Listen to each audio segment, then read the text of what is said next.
Dear student السلام علیکم. آج آپ لوگوں کی اسلامیات کی کلاس ہے. آج کا جو ہمارا ٹاپک ہے کلاس 10 کا صبر و شکر اور ہماری انفرادی اور اجتماعی زندگی. اس ٹاپک کے آج ہم ریویژنس کریں گے، لیکن ریویژن پر جانے سے پہلے ایک چیز اپنے مائنڈ میں رکھ لیں کہ اس آیت میں جو آپ کے پاس گیون ہے آیات چیپٹرز میں جو آیات وغیرہ گیون ہے، اس کو آپ لوگوں نے الگ سے اس کی جو ٹرانسلیشنز ہے وہ الگ سے آپ لوگوں نے یاد کرنی ہے، کیونکہ اکثر بورڈز میں جو ہے ان آیات کو الگ سے دیا جاتا ہے تو آپ لوگوں نے اس کے جو مفہومات ہیں وہ لکھنے ہوتے ہیں. تو کائنڈلی اس کے جو عربک ہے اور جو اس کے ترجمے ہیں وہ آپ لوگوں نے اچھے سے ریوائز کرنے ہیں. ان میں سے ایک ہے الا ان شکرتم لازیدنکم، اگر شکر ادا کرو گے تو تمہیں اور زیادہ دیا جائے گا. نیکسٹ آپ کے پاس ہے ان اللہ مع الصابرین، بے شک اللہ صبر کرنے والوں کے ساتھ ہے. وبشر الصابرین، اور صبر کرنے والوں کو خوشخبری سنا دیجیے، جس میں اگر ہم دیکھیں تو ایوب علیہ السلام کا جو حوالہ تھا وہ بھی اس میں آپ انٹر کر سکتے ہیں. اب ہم آتے ہیں اپنی ریویژنس کی طرف. ریویژن میں سب سے پہلے ہمارے پاس ہے صبر و شکر. اسلامی تعلیمات میں صبر کی ترغیب کیوں دی گئی ہے؟ صبر کی لغوی معنی ہے، آپ کو اسکرین پہ نظر آ رہا ہے. صبر کی لغوی معنی ہے روکنا اور برداشت کرنا. صبر کا شرعی مفہوم ہے کہ ناخوشگوار حالات میں اپنے نفس پر قابو رکھا جائے، گھبرانے کے بجائے ثابت قدمی اختیار کی جائے، پریشان، تکلیف اور صدمے کی حالت میں پامردی، ثابت قدمی اور ہمت رکھتے ہوئے اپنے رب پر بھروسہ کیا جائے. قرآن میں صبر کی تعریف یوں بیان کی گئی ہے کہ راہ حق پر چلتے ہوئے صدموں، تکالیف، رکاوٹوں اور مخالفتوں کو برداشت کرنا اور ہر قسم کی حالت میں نیکی اور سچائی کی راہ پر قائم رہنا صبر کہلاتا ہے. اب آپ کے پاس ہے صبر کی ترغیب. صبر شکر دو ایسے اوصاف ہیں جو ایک مومن میں ایک ساتھ نظر نہیں آتے. صبر و شکر ایمان کے کامل ہونے کی دلیل ہے. یعنی اگر آپ کو میں نے یہ بھی کہا تھا کہ اگر آپ اس میں قرآن کے حوالے الگ الگ نکال کے اکٹھے سے الگ سے ہیڈنگ دے سکتے ہو اور اس میں بھی آپ اس کو مینج کر سکتے ہو. صبر اور شکر دو ایسے اوصاف ہیں جو ایک مومن میں ایک ساتھ نظر نہیں آتے. صبر و شکر ایمان کی کامل ہونے کی دلیل ہے. ایک مسلمان کی کوئی دکھ، تکلیف اور پریشانی کا سامنا کرنا پڑے تو اسے یہ سوچنا چاہیے کہ یہ میری آزمائش ہے، یہ میری آزمائش میں ہے اور میں کامیاب ہونے میں اس پہ کامیاب ہونے پر مجھے بہترین اجر ملے گا. اب اسلامی تعلیمات کی روشنی میں صبر کی ترغیب کیا ہے؟ قرآن پاک میں کئی بار صبر کے ساتھ نماز کا حکم دیا گیا ہے. صبر اور نماز سے مدد مانگو اے اہل ایمان، اور صبر اور نماز سے مدد مانگو، بے شک اللہ صبر کرنے والوں کے ساتھ ہے. قرآن میں اللہ تعالیٰ نے حضرت ایوب علیہ السلام کو صبر کا حکم دیا گیا ہے، یعنی فاصبر لحکم ربک، پس اپنے رب کے حکم سے صبر کرو. ایک اور جگہ ہے صبر کرنے والے اللہ کے محبوب ہے. مسلمانوں کی اجتماعی زندگی میں صبر کی ترغیب. مسلمانوں کی اجتماعی زندگی میں صبر کی مفید نتائج سامنے آتے ہیں، کیونکہ قوموں پر جب بھی کوئی مصیبت یا برا وقت آ جائے تو اس کا مقابلہ صرف ہمت اور صبر ہی سے کیا جا سکتا ہے، بجائے اسے کہ انسان افراتفری کا شکار ہو، بد نظامی کا ہو، مایوس ہو جائے اور بے عملی کا مظاہرہ کرے تو قومیں اس سے تباہ ہو جاتی ہے. ایسی قومیں یہ ثابت کرتی ہے کہ وہ آزمائش میں پورا اترنے کی صلاحیت نہیں رکھتی. عالمی برادری میں انہیں ایک باعزت مقام کا کوئی حق حاصل نہیں ہوتا، کیونکہ اللہ تعالیٰ کی تائید و نصرت انہی کو حاصل ہوتی ہے جو صبر کا دامن ہاتھ سے نہیں جانے دیتے. حوالہ سورہ بقرہ 153 آیت ہے ان اللہ مع الصابرین، بے شک اللہ صبر کرنے والوں کے ساتھ ہے. قرآن کریم میں انبیاء علیہ السلام کی خوبیوں میں سے ایک خوبی صبر بیان کی گئی ہے. سورہ احقاف آیت نمبر 35 میں صبر کو اللہ تعالیٰ نے بڑے حوصلے والے رسولوں کی سنت قرار دیا ہے. حضرت ایوب علیہ السلام نے صبر کا اعلیٰ مظاہرہ کیا. اللہ تعالیٰ نے ان کے صبر و استقامت کی بنا پر انہیں نعم البد یعنی بہت اچھا بندہ قرار دیا. قرآن کریم کی دنیا اور آخرت کی کامیابی کی خوشخبری کا حقدار وہی افراد ہے جو صبر اختیار کرتے ہیں.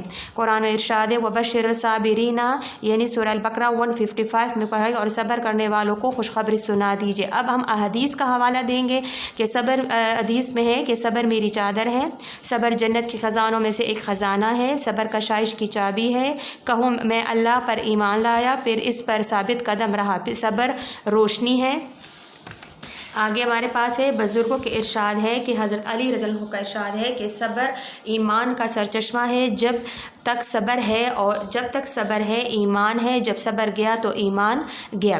قرآن و سنت کی روشنی میں شکر کی اہمیت بیان کریں، یا قرآن و سنت میں شکر کی کیا اہمیت ہے، یا پھر اس سوال اس طرح بھی آ سکتا ہے کہ مطلب جس طرح میں نے اس میں اکثر آتا ہے آپ کا کہ کسی ایک آیت کو وہ لوگ اٹھا کے اس کے مفہومات آپ کو، تو اس وقت پھر آپ لوگوں نے اسی آیت کے ترجمے پر فوکس کرتے ہوئے اس کا مفہوم جو ہے وہ لکھنا ہے۔ شکر کے اب لغوی معنی کی طرف آتے ہیں کہ شکر کے لغوی معنی ہے کسی احسان و عنایت پر اس کا تعریف کرنا، کیونکہ ہم جب کسی سے کوئی ہمارے ساتھ کوئی اچھا نیکی کا کام ہمارا مطلب کوئی ہماری ہیلپ کر لیتا ہے تو پھر ہم کیا کرتے ہیں، شکر کے ساتھ ہم یہ کا اضافہ کرتے ہیں اور شکریہ بولتے ہیں، یعنی تعریف کرنا، اس کا شکریہ ادا کرنا، اس کا احسان ماننا اور زبان سے اس کا کھل کر اظہار کرنا۔ شکر کا مفہوم یہ ہے کہ کسی عنایات و احسانات کے اعتراف میں زبان سے کھل کر اظہار کرنا۔ ان تمام عنایات و احسانات کے اعتراف کے حوالے سے اللہ کی ذات سب سے زیادہ شکر کا مستحق ہے، جس کا مطلب ہے کہ اللہ کی تعریف کی جائے، اس کی عنایات کا اعتراف کیا جائے، اس کے احسانات پر سجدہ شکر بجا لیا جائے۔ شکر ادا کرنے کے طریقے، شکر ادا کرنے کے 3 طریقے ہو سکتے ہیں۔ زبان سے کلمات شکر ادا کرنا، پھر ہے دل میں اللہ تعالیٰ کی عظمت اور اپنی اطاعت و بندگی کا احساس رکھنا، اپنے عمل سے اللہ تعالیٰ کے احکام بجاوری اور اپنے آپ کو اللہ تعالیٰ کے سپرد کر دینا۔ قرآن کے روشنی میں شکر کی اہمیت، قرآن مجید میں اللہ میں شکر کے متعلق بہت تاکید کی گئی ہے۔ فراخی اور فرعونی انہی لوگوں کے مقدر قرار دی گئی ہے جو شکر گزاری کا مظاہرہ کرتے ہیں۔ اللہ تعالیٰ نے قرآن میں فرمایا، حوالہ سورہ ابراہیم ہے، اگر شکر ادا کرو گے تو تمہیں اور زیادہ دیا جائے گا۔ اس طرح ارشاد ربانی ہے، تم میرا شکر ادا کرو اور میری ناشکری نہ کرو، اللہ تعالیٰ کی بندگی کرو اور شکر گزاروں میں سے ہو جاؤ۔ اے ایمان والو، جو کچھ ہم نے تمہیں پاک چیزیں بطور رزق دی ہے انہیں کھاؤ اور اللہ کا شکر ادا کرو۔ اللہ نے تم کو تمہاری ماؤں کے پیٹوں سے پیدا کیا جب تم کچھ نہیں جانتے تھے، اور تمہارے کان، آنکھیں اور دل بنائے تاکہ اس کا شکر ادا کرو۔ تم شکر گزار بندے بنو اور ایمان کی روش پر چلتے رہو تو اللہ بڑے قدردان ہے اور وہ سب کے حال خوب جانتا ہے۔ سنت کی روشنی میں شکر کی اہمیت، نبی کریم صلی اللہ علیہ وسلم نے عملاً اور قولاً شکر کی اہمیت واضح کر دی ہے، اور کسی بھی کام کے ہو جانے پر آپ صلی اللہ علیہ وسلم سجدہ شکر ادا کرتے تھے۔ ارشاد ہے، نبی ہے، جو شخص انسان کا شکر ادا نہیں کرتا تو گویا وہ اللہ کا شکر ادا نہیں کرتا۔ اب ہمارے پاس لاسٹ میں اگر آپ دیکھیں اسکیچ کا مٹیریل، میں آپ کو یہ کہوں گی دونوں کوشچنس کے ساتھ اور حدیث نمبر 5 کے ساتھ وہی ہونا چاہیے جو کہ نوٹس میں گیون ہے۔ اپنے آپ سے آپ لوگوں نے کوئی بھی اسکیچ کا مٹیریل ایڈ نہیں کرنا، کلیئر؟ ارشاد نبی ہے کہ جو شخص انسان کا شکر ادا نہیں کرتا تو گویا وہ اللہ کا شکر ادا نہیں کرتا۔ جو شخص کھانا کھائے اور پھر یہ کہے کہ اللہ کا شکر ہے جس نے مجھے کھانا دیا، تو اس سے پہلے اس شخص سے جو گناہ ہو چکے ہیں وہ معاف ہو جائیں گے۔ جس نے اللہ کی ثنا کی تو اس نے شکر ادا کیا، یعنی ثنا کا مطلب کیا ہے؟ ذکر۔ اور جس نے اس کی نعمت کو چھپایا تو اس نے کفر کیا، یعنی جو چیز اللہ تعالیٰ نے آپ کو دی ہے اس کی تعریف کرو، اس کو بیان کرو۔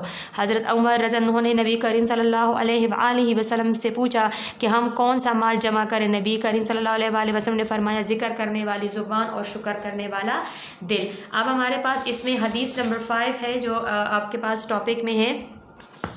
اس میں ہمارے پاس جو ہے حدیث نمبر 5 جو کہ ابھی اس کی ٹیسٹ کا وہ ہے کہ من تختی و رکاب الناس یوم الجماعۃ التاخذ جسرا الی جہنم، یعنی یہ حدیث جمعے کے بارے میں ہے لیکن اس میں جسرن کا ورڈ پل کے لیے آیا ہوا ہے۔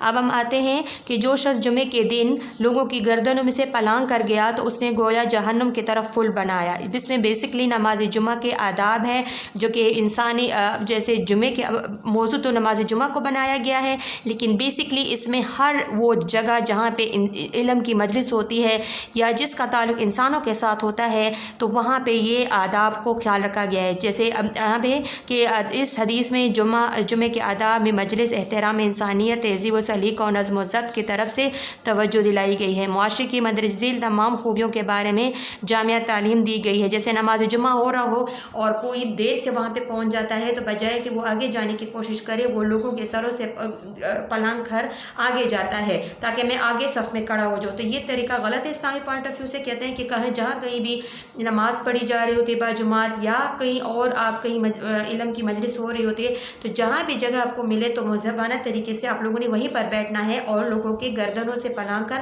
یا اس ٹائم جو مجلس کا جو انوائرمنٹ ہے وہ آپ لوگوں نے خراب نہیں کرنا، ٹھیک ہے۔ یہ تھا آج کی ہمارے ریویژن، جو کہ صبر و شکر اور حدیث نمبر 5 کی ہم نے آپ کو کروائی ہے۔ انشاءاللہ کل اس کا ٹیسٹ ہوگا آپ لوگوں کا سنڈے کو 2 o'clock پہ۔ سو اگلے ہفتے کے لیے اجازت دیجیے، اللہ حافظ۔